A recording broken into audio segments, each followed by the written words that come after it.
दौड़ वेझो 60 मील में डॉक्टर अजमल सावंत जे बिरमाणे क़त्ल ख़िलाफ़ अवामी वर्कर्स पार्टी एहतिजाजी रैली कढी प्रेस क्लब अॻियां एहतिजाजी मुज़ाहिरो कयो आहे। अॻवाननि अजमल सावंत जे क़ातिलनि जी गिरफ़्तारीअ जो मुतालबो कयो आहे। रिपोर्ट करे रहियो आहे दौड़ खां हाकिम लुंड। दौड़ भरां 60 मील में मौजूद आहियूं जिते डॉक्टर अजमल सावंत जो जेको बेरहमानो क़त्ल थियो आहे उन हवाले सां हिते एहतिजाज जारी आहे। अचो त मुज़ाहिरीन खां पुछूं त उन्हनि जो इन हवाले सां छा चवणु। 5000 साल पुरानी तहज़ीब आहे सिंध जी ऐं उन में इहो सरदारी निज़ाम शुरूअ खां वठी हलियो आहे। क़ौमुनि असां ते ॿियनि क़ौमुनि काहूं कयूं आहिनि। इहो सरदारी निज़ाम जे करे जागीरदारी निज़ाम जे करे ऐं 1400-1500 साल अॻु में नबी करीम सल्लल्लाहु अलैहि वसल्लम जेको इनक़लाब आंदो त इहो इन जे ई ख़िलाफ़ु हुयो। अण बराबरी हुई जंहिं बराबरी आंदी ऐं सॼी दुनिया में बराबरी थी।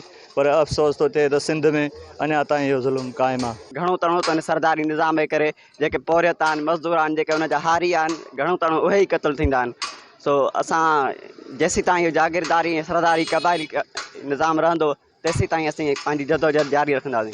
जेको सिंध में जेको जागीरदारी ऐं सरदारी निज़ाम आहे जेके क़बाइली जहिड़ा आहिनि असां सम्झूं था त इन जे पोयां इहे सरदार जागीरदार वॾेरा आहिनि जिन खे ही ग़रीब पोरियत हारी मज़दूर जेका वोट ॾेई असेंबलियुनि में मोकिलनि था इहे इन्हनि खे पालनि था तातनि था धाड़नि खे जेके हथियार ऐं जेके गाॾियूं जेके सहूलियतूं सभु जेको आहे त इहे ई जागीरदार ऐं सरदार ॾियनि था।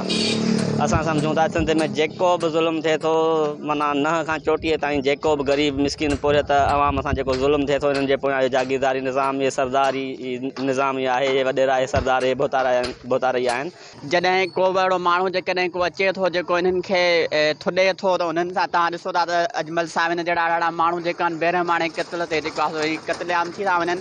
कॾहिं को औरत ॻाल्हाए थी हिन मामले ते त औरत खे तशदुद कयो हुनखे जेको आहे मारियो थो वञे। अहिड़ियूं जेके रस्मूं रीतूं आहिनि ज़ाहिरी तौर ते सरमाएदारी निज़ाम जूं ई पैदा कयलूं आहिनि। मुज़ाहिरनि जूं ॻाल्हियूं ॿुधियूं उन्हनि जो इहो चवणो त अजमल सावंत जो जेको क़त्ल आहे उहो हिकु लिकियल तबिको जेको हुयो या उतां ॿाहिरि मुल्कां जेको केतिरा ई जेके मौक़े या उनखे जेके मौक़ा मिलिया उनखे ठुकराए करे सिंध जी जेका नौजवान नसल हुई उनखे सुधारण जे लाइ हिते पहुतो हुयो। उन खां पोइ जेका हीअ जेका सरदारी निज़ाम आहे उन हवाले जो उनजो खाज बणिजी वियो। उन्हनि इहो बि चयो आहे त हीअ सरदारी निज़ाम या जेके क़ातिल आहिनि उहे सरदारनि जे जेके आहिनि पुठ भराई ते आहिनि सरदारनि खां वठी हेठे लेवल ते जेके इहे ज़ुल्म थियनि था इन्हनि ते कंट्रोल कयो वञे। कैमरामैन मंठार लाशारी जा गॾु हाकिम लुंड, धरती टीवी दौड़।